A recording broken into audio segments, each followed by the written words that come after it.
Hi boys and girls, I hope that you have had a great Wednesday. We're going to be reading a book called The Hungry Thing, and The Hungry Thing is written by Jan Slepian and Ann Seidler, and the pictures are by Richard Martin. You're going to notice that this Hungry Thing book has some rhyming skills in it, so get your rhyming skills ready.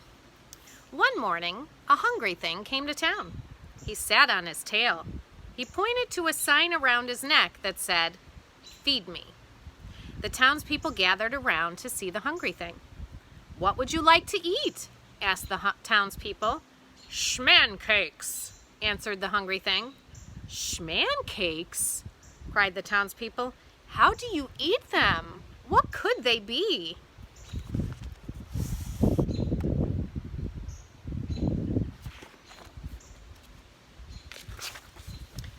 "Why, dear me," said a wise man, "schmancakes, that's plain. They're a small kind of chicken that falls with the rain." "Of course," said a cook. "Schmancakes, I've read, are better to eat when you stand on your head." "I think," said a little boy, "you're all very silly. Schmancakes sound like fancakes, which sound like..."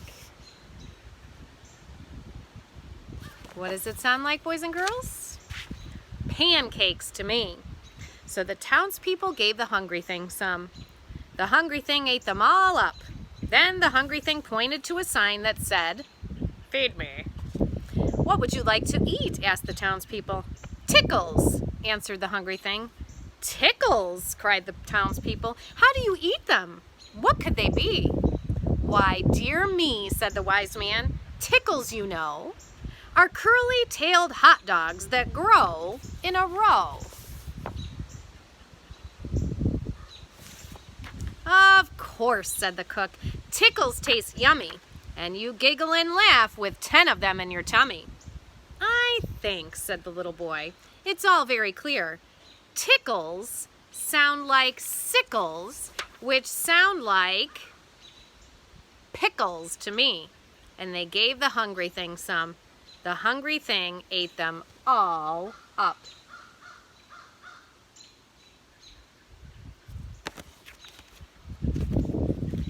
"He's underfed. Have some bread," said a lady dressed in red. "It seems to me he'd like some tea," said a fellow up in a tree. "A bit of rice might be nice," said a baby sucking on some ice. The hungry thing just shook his head, and he pointed to the sign that said, "Feed me." The townspeople tried again. "What would you like to eat?" asked the townspeople. "Feet-loaf," answered the hungry thing. "Feet-loaf?" cried the townspeople. "How do you eat it? What can it be?"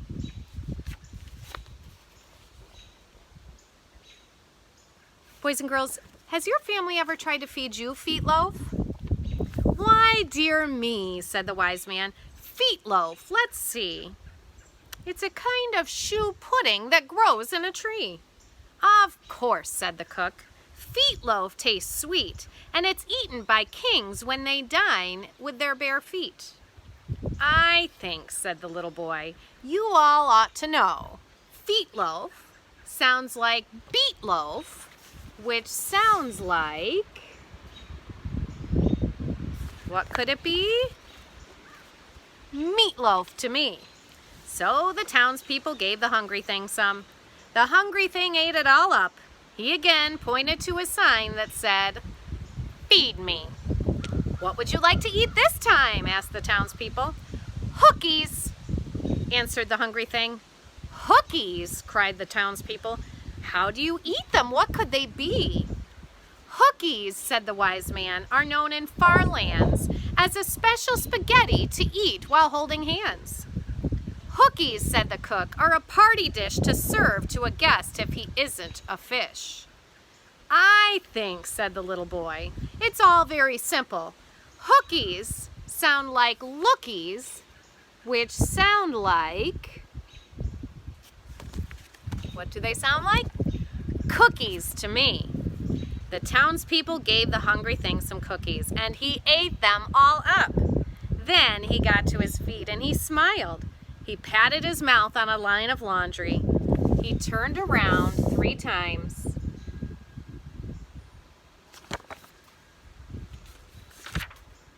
"Is it true he's all through?" asked a lady dressed in blue.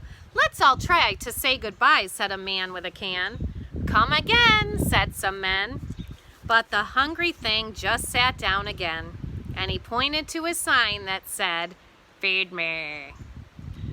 "What do you want to eat?" asked the townspeople. "Gollipops," said the hungry thing. "Gollipops," cried the townspeople. "How do you eat them? What could they be?"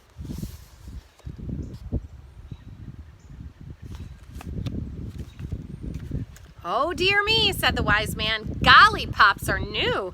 They are cereal shaped like toys, and they're sugar-coated too." "Children," said the cook, "they buy them by the dozens and trade off the box tops with classmates and their cousins."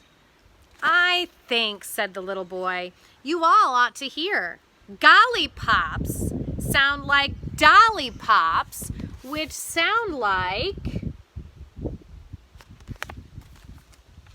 lollipops to me." So the townspeople gave the hungry thing some. The hungry thing ate them all up, and he pointed to his sign again. "Oh, please," said the people, "we've been here all day. Isn't there a quicker way?" "I think," said the boy, "that there is." "Have some noodles?" the little boy asked the hungry thing. The hungry thing shook his head.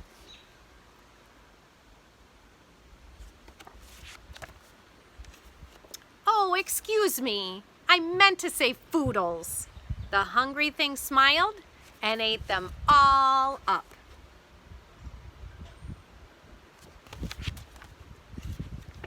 "Just look," said the cook. "Let's all try," was the cry. So they all got busy. "Have some Smello." They gave him some Jello. "Have some thread." They gave him some bread. "Have a fanana." They gave him a banana. The hungry thing ate and ate. He looked very full. "Is there anything more we can give you?" the townspeople wanted to know. The hungry thing politely covered his hiccup. He thought for a while, and then he said, "Boop with a smacker."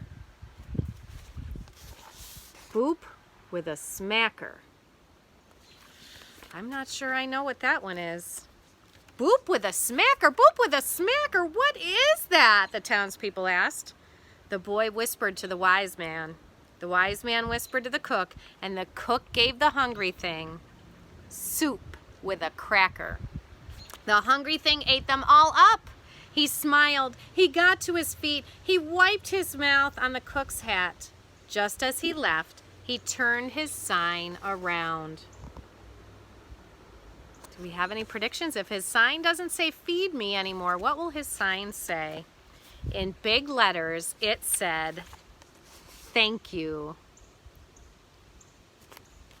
And that was the end of The Hungry Thing. And again, The Hungry Thing was written by Jan Slepian and Ann Seidler, and it was illustrated by Richard Martin. So I hope you enjoyed that. That's one of my favorite stories. And there are actually some other Hungry Thing stories we'll read another time. So I hope you enjoyed them, and I'll see you next time. Bye-bye.